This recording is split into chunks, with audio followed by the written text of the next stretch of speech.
welcome to my channel. What am I doing today? Today I am looking at doing the paint session to the review of the Casber, these 12 colors right here, watercolor paints. And honestly, I don't enjoy these paints at all. I mean, I'm used to more cost-effective types of paints, but these are one cost-effective paints that I really don't enjoy using. I know I put the stripe of glycerin in them, and I think if I didn't do that, they would have been very cracky. And I also know that they're a bit gloopy to work with. Okay, sorry to cut that short. I just wanted to bring this out.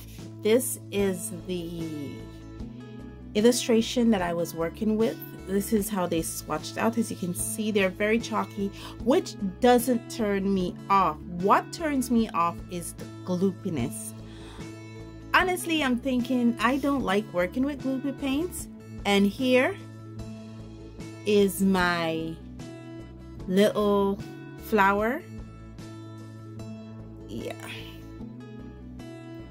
I mean, I think it looks okay, but I can see the mistakes. When I tried to do some color mixing with it, it kind of faded. So the burnt sienna or umber is something I don't know what it is. And also I remember thinking they don't have color names. Like, for instance, I don't know what color this is. I don't know what color this is. You know, I'm between, this could either be vermilion or yellow ochre. So yeah, it is a bit challenging. This can either be burnt sienna or burnt umber because they don't have color names. The color names doesn't match what is on the box. So I'm not sure what they are. And for that, I already have a illustration pre-lined up here that I'm going to work with these. And I honestly didn't want to do this illustration because this will force me to mix skin tones. And as you can see, when mixing these, it is actually very light. This is how it mixed out, at least what I consider the primaries to be. So yeah, it's gonna be interesting, guys. So let me stop my blabbering and get to the time lapse.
Okay guys, I am finished, and what do I think? These are not some of my most favorite paints. They are not. I tried to work with the gloopiness. As you can see, I didn't succeed as much as I would like to, but I tried, guys. I really tried to the best of my ability to work with the gloopiness. This is from the Arteza sketchbook that I had. I think I featured these in my sketchbook roundup for 2023. These are some of the books that I need to finish paint the illustration in. This was one such illustration, and I decided to use it with these Casber watercolor paints, and I battled with these. The gloopiness of this paint is, and I'm working with a stiffer brush here. This is the Princeton Snap number 6, and the gloopiness of these paints, I mean, look at it.